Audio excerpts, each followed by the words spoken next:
नमस्कार दोस्तों, मैं अद्वैन मेहरा एक बार फिर आपका स्वागत करता हूं अपने YouTube channel Advain Mehra numerology and vastu में। मैं एक वास्तु और न्यूमरोलॉजी कंसल्टेंट हूं। जैसे कि मैंने अपने पहले वीडियो में आपको बताया था कि वास्तु का हमारे जीवन में किस प्रकार से प्रभाव पड़ता है। जहां हम वास करते हैं उस जगह का जो एनर्जी होती है वो कैसे हमारे ऊपर इफेक्ट डालती है,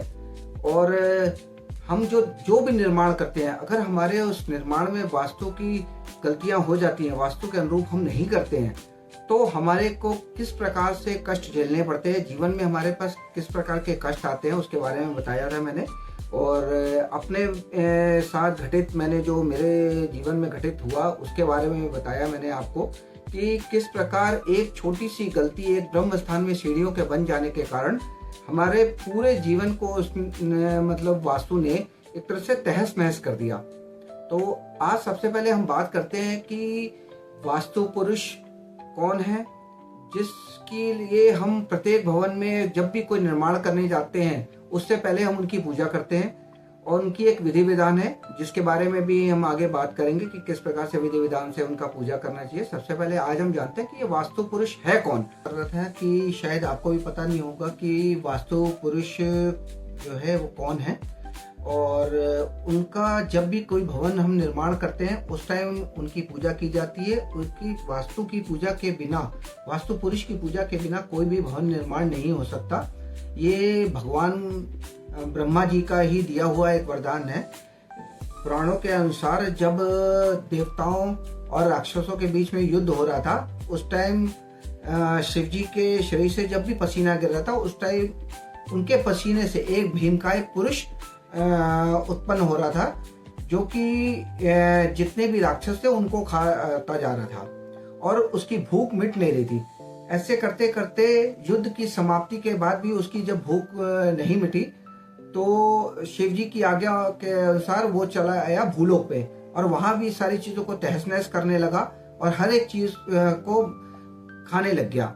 जिस पर ब्रह्मा जी और अन्य देवी देवता चिंतित हो गए कि अगर ये इसी प्रकार से सारी चीजों को खाता रहा तो ये सृष्टि का विनाश कर देगा।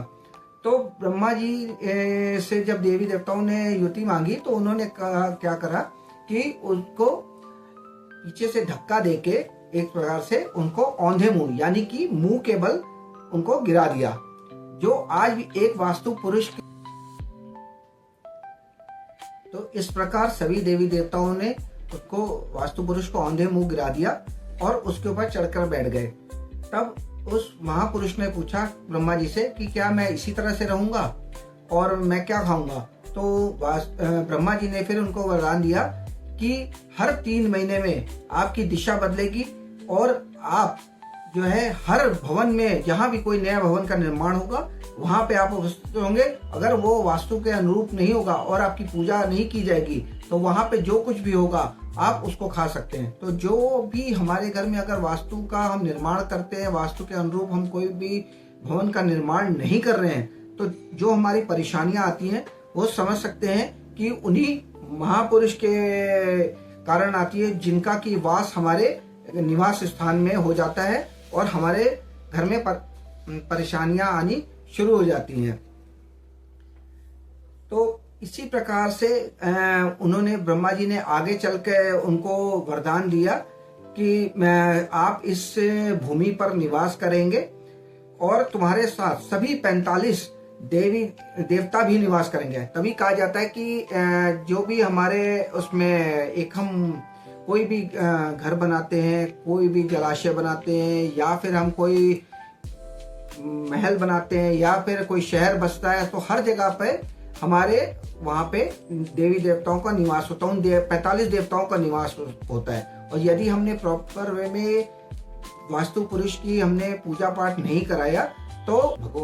जो है वो भवन के प्रमुख देवता माने जाते हैं। वास्तु शास्त्र के अनुसार वास्तु पुरुष भूमि के अधोमुख स्थित हैं। अधोमुख यानी कि उनका मुख जो है वो जमीन की ओर है और पीठ ऊपर की ओर है, सिर ईशान की ओर है और उनके